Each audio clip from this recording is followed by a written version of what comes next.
दोस्तों आज के केस में हम बात करते हैं। बहुत सारे लोग मेरे पास आते हैं तो वो बोलते हैं कि जब मुझे कोई टेंशन ही नहीं है तो मुझे डिप्रेशन क्यों हुआ। तो सबसे बड़ी बात हमारे यहाँ पे हमारे समाज में लोग मानते हैं कि टेंशन की वजह से ही डिप्रेशन होता है। इसीलिए हमारे बड़े बुजुर्ग हमें कह देते हैं, जब हम बोलते हैं कि मैं डिप्रेस्ड हूँ या मुझे डिप्रेशन है और डॉक्टर ने मुझे कहा है कि आप डिप्रेशन की दवाई लीजिए और काउंसलिंग कराइए, तो बड़े बूढ़े हमें बोलते हैं कि तू टेंशन क्यों लेता है, टेंशन नहीं लेगा तो डिप्रेशन अपने आप दूर हो जाएगा।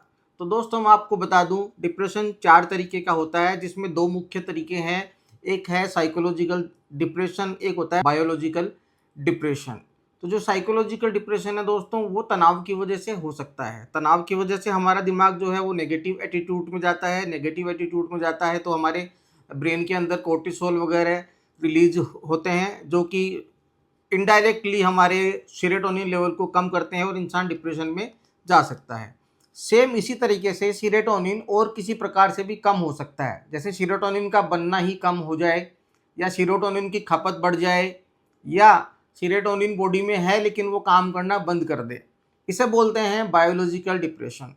ये किसी को भी हो सकता है, चाहे उस इंसान को कोई टेंशन हो, चाहे उस इंसान को कोई टेंशन नहीं हो। आप लोगों ने बॉलीवुड सेलिब्रिटीज देखे होंगे, दीपिका पादुकोण, आलिया भट्ट, कपिल शर्मा, ये सब लोग भी आजकल डिप्रेशन के बारे में बोल रहे हैं कि हमें ऐसी कोई टेंशन नहीं थी फिर भी हम डिप्रेशन में गए।